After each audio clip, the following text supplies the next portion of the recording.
Le manque d'argent, le pouvoir d'achat. Florian Silnicki, à qui doit-il répondre jeudi Emmanuel Macron ?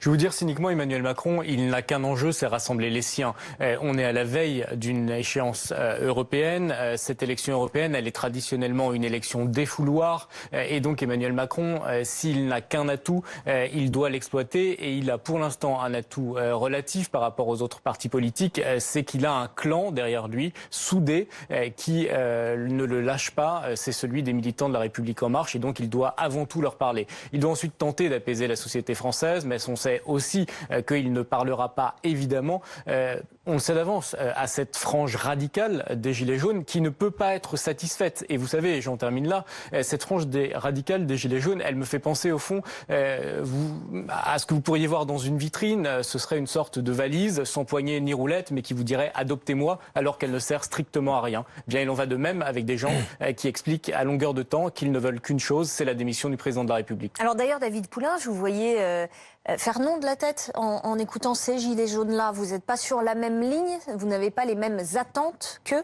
Non, nous, sur la ligne du début du mouvement, c'est-à-dire le pouvoir d'achat, la hausse du pouvoir d'achat, la justice fiscale, la justice sociale, plus de démocratie et la protection de l'environnement. Mais vraiment le pouvoir d'achat, la justice fiscale, la justice sociale. Donc voilà, donc on demande la démission de personne, on ne dit pas Macron démission, on demande Macron action. Maintenant, vous parlez de rassembler son camp, je pense qu'il doit rassembler son peuple. C'est ça sa mission première. Et il doit arrêter de penser aux européennes parce qu'il fait une grave erreur stratégique. Il devrait déjà penser à rassembler son peuple et après les européennes viendront récompenser s'il arrive à rassembler son peuple. Et il n'arrive à rassembler son peuple que si et seulement si il répond aux revendications sociales, non pas que des Gilets jaunes, mais de l'ensemble des Français. Quelques annonces sont filtrées, David Poulain, sur la justice fiscale et sociale, ce que pourrait annoncer le président de la République, la baisse de l'impôt sur le revenu pour les classes moyennes, pour les retraites de moins de 2 000 €, une réindexation sur l'inflation, et puis pour les familles monoparentales, l'État se porterait garant des pensions alimentaires. Est-ce que ce sont des mesures qui iraient dans le bon sens ? Ça va toujours dans le bon sens. Cela dit, ceux qui ne payent pas d'impôts n'en profiteront pas. Ensuite, il y a une autre mesure que nous attendons, c'est celle de la hausse de l'électricité de 5,9% qui est inacceptable. Parce qu'on paye bien sûr l'énergie, mais on paye aussi les déboires d'Areva et de certaines stratégies derrière. Donc nous demandons l'annulation des 5,9% dans les semaines qui viennent, parce que ça ferait désordre en pleine mobilisation des Gilets jaunes. Et je pense que le président de la République a le pouvoir de l'annuler. David Olivier Réverdier, est-ce que vous avez des attentes par rapport à la prise de parole du président de la République jeudi ?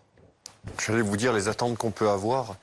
C'est tout simplement qu'elles arrivent à satisfaire le plus grand nombre pour qu'enfin ça s'arrête et pour qu'enfin nous aussi on puisse passer à autre chose. Parce que on est là tous les samedis, ça fait 23, mais on peut encore continuer éternellement jusqu'à la fin du quinquennat comme ça si rien ne se passe. Mais en même temps, il y a d'autres échéances qui nous attendent. Au mois de mai, il y a tous les festivals. C'est l'été qui commence.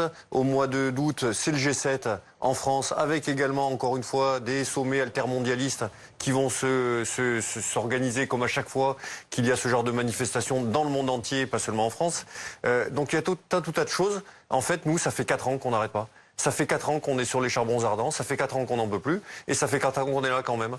Donc à un moment donné, c'est vrai, on dit, oh, on existe, et on veut aussi qu'on s'occupe de nous. Parce que nous aussi, on a nos propres problèmes. Nous aussi, il y a des choses qui ne vont pas. Et c'est vrai qu'on attend de notre administration, mais également du coup de notre ministre de tutelle, voire même du président de la République, parce que ça peut aller jusqu'à lui, tant le niveau de déliquescence, j'allais dire, de notre ministère est important. Et que là aussi, il faut donner des moyens. Parce qu'on le voit aujourd'hui, quand il y a un problème, on est là.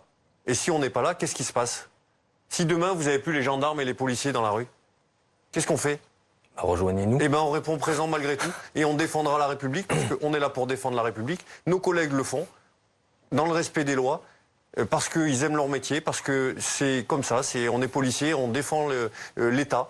Donc on a un respect pour tout ça. Mais en attendant, on attend aussi du respect qu'on nous doit envers nous. Et c'est vrai que par l'intermédiaire de tout ce qu'on vit, de tout ce qui se passe, on est en attente également de beaucoup de choses et notamment donc d'états des généraux de la police nationale pour enfin qu'on mette tout à plat et qu'on redonne les moyens aux policiers que de faire leur travail, d'exister et surtout de plus tuer comme ils le font régulièrement, tous les 4 jours, je vous le rappelle, sur les suicides qui nous touchent. Florian Silnicki, le calendrier du président de la République